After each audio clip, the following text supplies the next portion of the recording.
your praises, and we say amen. So this morning I went for a walk.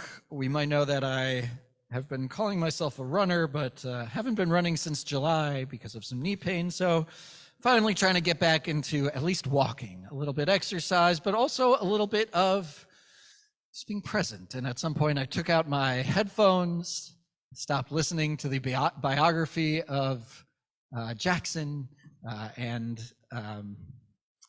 just paid attention. I looked at the trees, and I looked at the colors, and I smelled the smells and heard the sounds. And it was just nice. It was nice to notice things. It was nice to take things in. And that's exactly what Abraham does this week in our Torah portion, Vayera. So here we are continuing Abraham's story, which we started last week with Lech Lecha. And it opens with him sitting in a tent. Why he's sitting in the tent, it doesn't say. The rabbis say he's recovering from a procedure that he had last week. But here he is, sitting in his tent when he sees three people approach. And what's he do? He rushes off to greet them, and he treats them with so much hospitality, and he gives them food and water, and, here, kick your feet up, sit under this tree, and it's lovely. But the question is, who are these men? If you joined us on Wednesday for Torah Today, we talked about it a little bit. Who are the men? If we look at the Hebrew, it gets interesting because it begins the portion, Vayera elav Adonai, the Eternal appeared to him.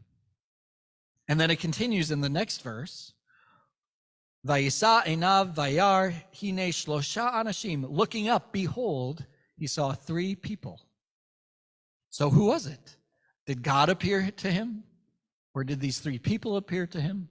Are these three people God? Our neighbors would have something to say about that. We don't. But who are these people? How are they connected to God? Franz Rosenzweig, who is an 19th and 20th century German philosopher and theologian and translator, Franz Rosenzweig says that God appeared to Abraham, but he saw three men, meaning Abraham is the religious man par excellence, for he sees God in the human situation. He sees God in the human situation. In other words, he sees people. He sees our human world. He sees real life. And in that, he also sees God. He sees the divine in everyday encounters, in everyday moments. The way I see it, the way I picture Abraham is that he looks at the world and he notices. He sees what's good and special and holy about the world. He sees the trees while out for a walk. He talks with strangers and sees them and says, oh, you too are created in God's image. With everyday tasks, he finds gratitude and wonder. How can we each be like Abraham and see God in everyday moments? Can we see God when we do our everyday tasks, going for a walk, or even doing household chores, or responding to email after email after email? Maybe these things are for a good cause, and there's something wonderful there. Can we see God in the world even when things are hard, even when there's a war and so much anti-Semitism and innocent people being hurt? Can we see God even then? Can we see God in our loved ones, in our family members and friends, especially when they show their love, but even when they sometimes get on our nerves? And can we see God in ourselves? Can we recognize that even with, or maybe because of our flaws, there is holiness in each of us? So I want us to take a moment, and this is for everyone, kids, grown-ups. Take a moment, close your eyes, and just think to yourself, what is one thing about you that makes you like God? What is something about you that makes you special? And hold on to that good thing for just one moment.